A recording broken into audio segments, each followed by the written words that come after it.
जी हां दोस्तों, बड़ी खबर निकलकर सामने आ रही है। इजराइल पर आग बबूला हुए खाड़ी के मुस्लिम देश सऊदी अरब से लेकर यूएई तक ने दी चेतावनी। खतरे में अब्राहम अकॉर्ड, आखिर क्यों गरमाया मामला। इसी बीच सऊदी के खिलाफ इजरायली मंत्री को विवादित बयान देना पड़ा महंगा। खुद सामने आकर मांगी माफी। और अगली खबर में आपको बताएंगे रूस की परमाणु फोर्स का शक्ति प्रदर्शन, पुतिन के निर्देश पर दनादन चली मिसाइलें, पनडुब्बी और बॉम्बर भी उतरे। और इसी के साथ आपको बताएंगे मुकेश सहनी के डिप्टी सीएम उम्मीदवार बनाने को लेकर उठते सवाल के बीच तेजस्वी यादव का बड़ा बयान। क्या मुसलमान भी बनेंगे डिप्टी सीएम? तो बिना समय गवाए खबरों की शुरुआत करते हैं। दोस्तों, इजराइल के नेसेट यानी संसद में वेस्ट बैंक पर कब्जे से जुड़े कानूनों को शुरुआती मंजूरी मिलने पर खाड़ी देश भड़क गए हैं। क्षेत्र के सऊदी अरब, कतर और यूएई जैसे प्रभावशाली देशों ने कड़े शब्दों में इजराइल के इस कदम की आलोचना की है। खाड़ी देशों ने इस मसले को रेड लाइन करार दिया है और अब्राहम अकॉर्ड पर संकट आने के संकेत दिए हैं। खाड़ी देशों ने इशारा किया है कि इजराइल के इस कदम से अब्राहम समझौता खत्म हो सकता है। यह समझौता मुस्लिम देशों और इजराइल के संबंधों को सामान्य करने की पहल है। दरअसल कतर और सऊदी अरब ने इजरायली नेसेट के कब्जे वाले वेस्ट बैंक पर इजरायली संप्रभुता थोपने के 2 कानूनों को मंजूरी देने की कड़ी निंदा की है। दोनों मुल्कों ने इसे फिलिस्तीनी लोगों के अधिकारों का घोर उल्लंघन और अंतर्राष्ट्रीय कानून के लिए चुनौती बताया है। संयुक्त अरब अमीरात के राष्ट्रपति मोहम्मद बिन जायद अल नहयान के राजनयिक सलाहकार अनवर गर्गश ने भी इस पर आपत्ति जताते हुए इसे रेड लाइन कहा है। गर्गश ने कहा कि इजराइल की सुरक्षा और एक रहने लायक फिलिस्तीनी देश दोनों के बीच संतुलन बनाना जरूरी है। कतर के विदेश मंत्रालय ने अपने बयान में कहा कि कब्जे वाले वेस्ट बैंक पर इजराइल की संप्रभुता थोपने और वहां बस्तियां बसाने के मकसद से 2 मसौदा कानून पेश करना बेहद चिंताजनक कदम है। कतर ने इसे फिलिस्तीनी जनता के ऐतिहासिक अधिकारों का खुला उल्लंघन और अंतर्राष्ट्रीय कानूनों व संयुक्त राष्ट्र के प्रस्ताव के खिलाफ सीधी चुनौती बताया। साथ ही कतर ने अंतर्राष्ट्रीय समुदाय और संयुक्त राष्ट्र सुरक्षा परिषद से अपील की कि वो अपनी जिम्मेदारी निभाएं और इजराइल को उसकी विस्तारवादी योजनाओं से रोकें। सऊदी अरब ने भी इन कानूनों को मंजूरी दिए जाने की कड़ी निंदा की है। सऊदी विदेश मंत्रालय ने अपने बयान में कहा कि सऊदी अरब इजराइल की बस्तियां बसाने और कब्जा बनाने वाले कदमों को पूरी तरह से खारिज करता है। बयान में कहा गया कि सऊदी अरब फिलिस्तीनी लोगों के उस वैध और ऐतिहासिक अधिकार का समर्थन करता है जिसके तहत वो 1967 की सीमाओं के आधार पर पूर्वी यरूशलेम को राजधानी बनाकर अपना आजाद और स्वतंत्र देश बना सके, जैसा कि अंतर्राष्ट्रीय प्रस्ताव में भी साफ तौर पर कहा गया है। दरअसल इजरायली संसद नेसेट ने कब्जे वाले वेस्ट बैंक पर अपनी संप्रभुता लागू करने वाले कानून के मसौदे को शुरुआती मंजूरी दे दी है। ये कदम फिलिस्तीनी जमीन पर कब्जा है और अंतर्राष्ट्रीय कानून का साफ उल्लंघन माना जा रहा है। 120 सीटों वाली नेसेट में यह प्रस्ताव बहुत कम अंतर से 25 बनाम 24 वोटों से पास हुआ। यह अभी कानून बनने की प्रक्रिया का पहला चरण है। नेसेट के बयान के मुताबिक इस बिल को वेस्ट बैंक के कुछ इलाकों पर इजराइल की संप्रभुता लागू करने के मकसद से शुरुआती मंजूरी दी गई है। वहीं दूसरी ओर इजराइल के धुर दक्षिणपंथी वित्त मंत्री बेतजलेल स्मोट्रिच के सऊदी अरब पर दिए गए एक बयान से हंगामा मच गया है। गुरुवार को उन्होंने सऊदी अरब पर आपत्तिजनक टिप्पणी की जिसकी मध्य पूर्व समेत उनके अपने ही देश में कड़ी आलोचना हो रही है।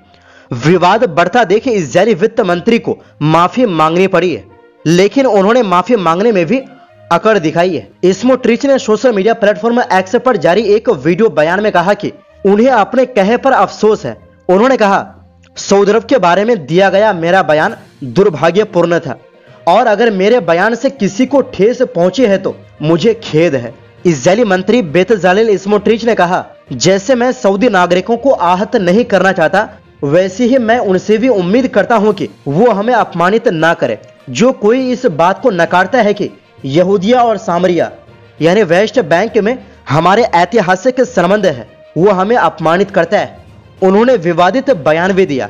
उन्होंने कहा कि अगर सऊदी अरब इजराइल के साथ अपने संबंध सामान्य करने के लिए फिलिस्तीनी राष्ट्र की शर्त रखे तो इजराइल इसे स्वीकार नहीं करेगा। उन्होंने सऊदी अरब पर तंज कसते हुए कहा, वो रेगिस्तान में ऊंट चराते रहे, हम अपने देश के विकास और समाज के निर्माण में लगे रहेंगे। स्मोट्रिच वेस्ट बैंक की एक यहूदी बस्ती में रहते हैं और इनका ख्वाब है कि वेस्ट बैंक इजराइल का हिस्सा हो जाए, जो कि फिलिस्तीन का अभिन्न अंग है। वैसे सऊदी अरब ने इस पर तुरंत कोई प्रतिक्रिया नहीं दी थी, लेकिन इजराइल के अंदर ही कट्टरपंथी मंत्री के बयान की खूब आलोचना हुई। इजराइल के विपक्षी नेताओं याइर लेपिड ने कहा कि स्मोट्रिच इजराइल का रिप्रेजेंट नहीं करते और उन्हें माफी मांगनी चाहिए।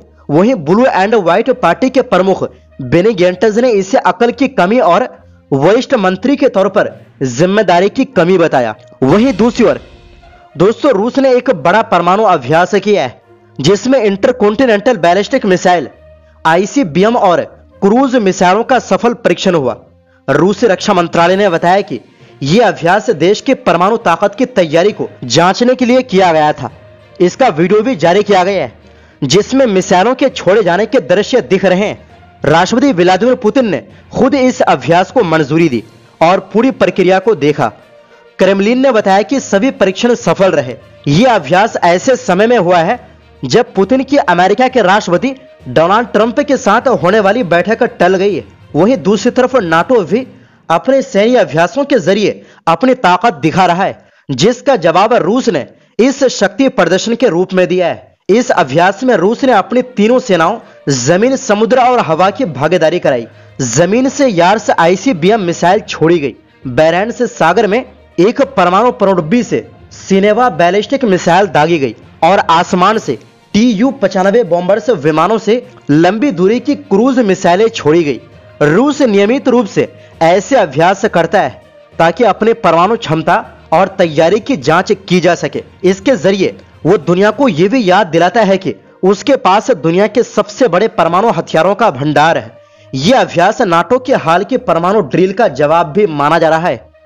नाटो ने इस महीने की शुरुआत में अपना वार्षिक परमाणु अभ्यास किया था, जिसमें 13 देशों के 60 लड़ाकू विमान और बॉम्बर्स विमान शामिल थे।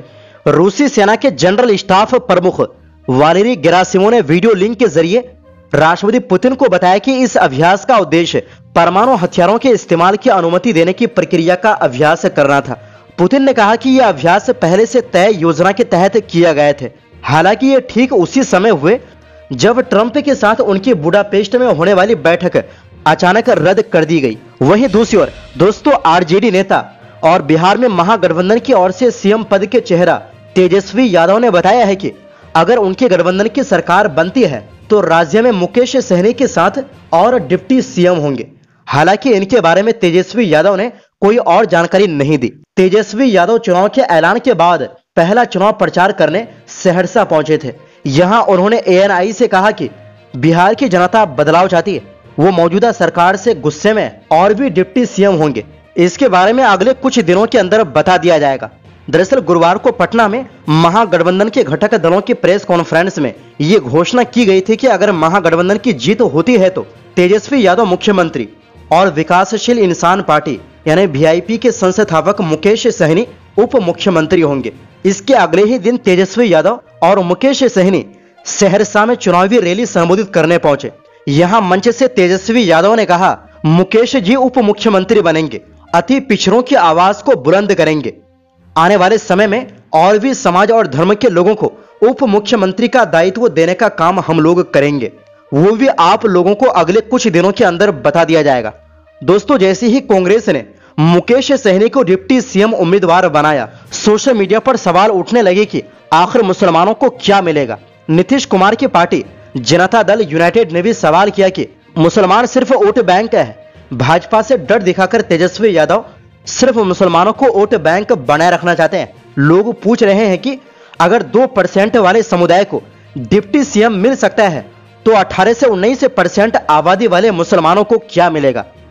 क्या महागठबंधन में कोई मुस्लिम डिप्टी CM उम्मीदवार आएगा या नहीं, ये भी अब चर्चा का बड़ा मुद्दा बन गया है। आपकी क्या राय है, कमेंट बॉक्स में जरूर बताइए। और अगर आप बिहार से हैं तो ये भी बताइए कि इस बार आप अपना वोट किस पार्टी को देंगे। बहुत बहुत शुक्रिया।